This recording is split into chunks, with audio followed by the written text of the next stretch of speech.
जय सीताराम। सनातन धर्म की जय। हर हर महादेव। श्रोता बंधु, वाल्मीकि रामायण की पवित्र कथा लेकर आया हूँ। निर्जन वन में देवी सीता को छोड़कर लक्ष्मण गंगा पार करके रथ पर सवार होकर चले गए।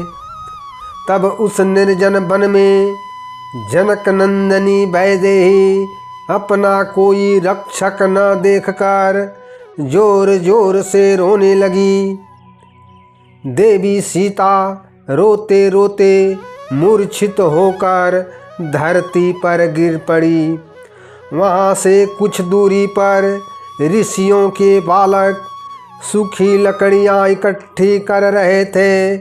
उन ऋषि बालकों ने वैदेही को रोते रोते अचानक धरती पर गिरते हुए देखा।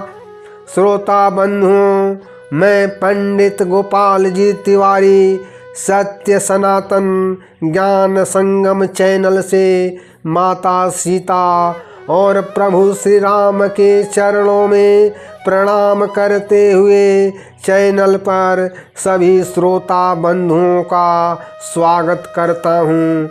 आज वाल्मीकि रामायण से माता सीता के परित्याग की कथा लेकर आया हूँ।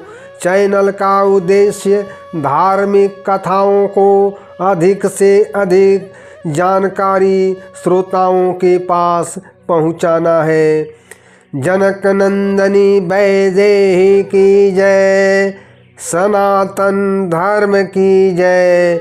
श्रोता बंधु, वैदेही को रोते रोते गिरते हुए देखकर वो ऋषि बालक आश्रम की ओर दौड़े, जहाँ उग्र तपस्वी त्रिकालदर्शी महर्षि वाल्मीकि विराजमान थे। उन मुनि कुमारों ने महर्षि के चरणों में अभिवादन करके वैदेही को निर्जन वन में रोने का समाचार सुनाया। मुनि बालक बोले, गुरुवर भगवान, वन में गंगा के तट पर किसी राजा की पत्नी, जो साक्षात लक्ष्मी के समान जान पड़ती है, न जाने किस दुख से व्यथित होकर जोर जोर से विलाप कर रही है। भगवान, गहरे शोक में डूबी हुई वो साध्वी देवी अपने लिए कोई रक्षक ढूंढ रही है, अतः आप उस दुखिया की रक्षा करें। श्रोताओं, मुनि कुमारों की बात सुनकर महर्षि वाल्मीकि, जो त्रिकालदर्शी थे, अपनी शक्ति से वास्तविक घटना को जान गए, क्योंकि उन्हें कठिन तपस्या द्वारा दिव्य दृष्टि प्राप्त थी। महर्षि वाल्मीकि लगभग दौड़ते हुए वहाँ आए, जहाँ जनक नंदनी वैदेही विलाप करते हुए विराजमान थी। उस स्थान पर आकर महर्षि ने रघुनंदन की पत्नी देवी सीता को अनाथ की दशा में देखा। दुख और शोक से पीड़ित देवी सीता से मधुर वाणी में महर्षि वाल्मीकि बोले, बेटी सीता, तुम महाराज दशरथ की पुत्र वधू, राजा राम की पटरानी, मिथिला के राजा जनक की लाडली हो। तुम्हारा वन क्षेत्र में गंगा के तट पर स्वागत है। जनक नंदनी, तुम्हारे परित्याग का समस्त कारण मैंने अपने दिव्य दृष्टि से जान लिया है, अतः तुम्हें कुछ कहने और सुनने की आवश्यकता नहीं है। सीते, तुम्हारा सारा वृतांत मैंने ठीक ठीक जान लिया है। इस समय त्रिलोकी में जो कुछ हो रहा है वह मुझे विदित है। महर्षि वाल्मीकि बोले, वैदेही, मैं दिव्य दृष्टि से जानता हूँ कि तुम निष्पाप हो, अतः अब निश्चिंत हो जाओ। तुम मेरे संरक्षण में मेरे पास हो। बेटी, मेरे आश्रम के पास ही कुछ तपस्विनी स्त्रियां रहती हैं जो तपस्या में संलग्न हैं। वे तपस्विनी अपनी बच्ची के समान सदा तुम्हारा पालन करेंगी। सीते, मेरा दिया हुआ अर्घ स्वीकार करो, ग्रहण करो और निश्चिंत एवं निर्भय हो जाओ। अब तुम अपने ही घर में आ गई हो, ऐसा समझकर विषाद न करो। श्रोता बंधुओं, महर्षि वाल्मीकि की अत्यंत अद्भुत बातें सुनकर देवी सीता ने महर्षि वाल्मीकि के चरणों में मस्तक झुकाकर प्रणाम किया तथा हाथ जोड़कर बोली, जो आज्ञा गुरुदेव। श्रोता बंधु, ऋषि वाल्मीकि आगे आगे चले और वैदेही हाथ जोड़े उनके पीछे पीछे चल पड़ी।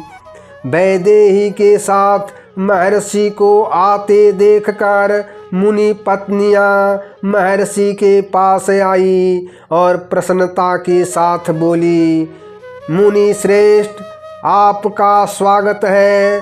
बहुत दिनों बाद आपका यहाँ शुभ आगमन हुआ है। हम सब आपका अभिनंदन करती हैं। बताइए, हम सब आपकी क्या सेवा करें। उन तपस्विनियों का वचन सुनकर महर्षि वाल्मीकि बोले, ये सीता परम तेजस्वी राजा श्री राम की धर्म पत्नी तुम लोगों के आश्रम पर आई है। देवी सीता महाराज दशरथ की पुत्रवधू और राजा जनक की लाडली है। निष्पाप होने पर भी पति द्वारा इनका परित्याग कर दिया गया है, अतः हम लोगों को ही इनका सदा लालन पालन करना होगा। अतः आप सभी तपस्विनी सीता को अत्यंत स्नेह के साथ रखना, ये हम सभी की विशेष आदरणीया हैं। श्रोताओं, इस प्रकार आदर के साथ वैदेही को मुनि पत्नियों के हाथ में सौंपकर महायशस्वी एवं महातपस्वी महर्षि वाल्मीकि अपने शिष्यों के साथ अपने आश्रम पर लौट आए।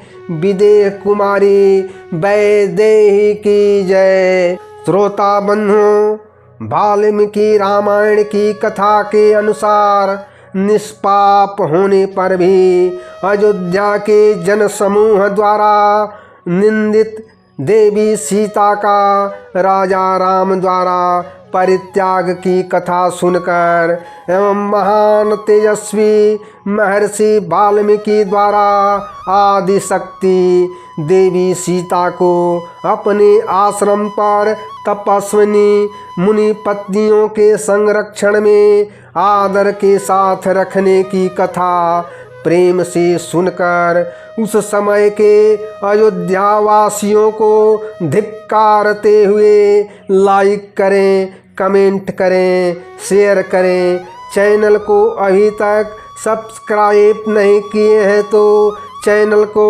सब्सक्राइब जरूर करें। जनक नंदनी वैदेही की जय। सनातन धर्म की जय। हर हर महादेव।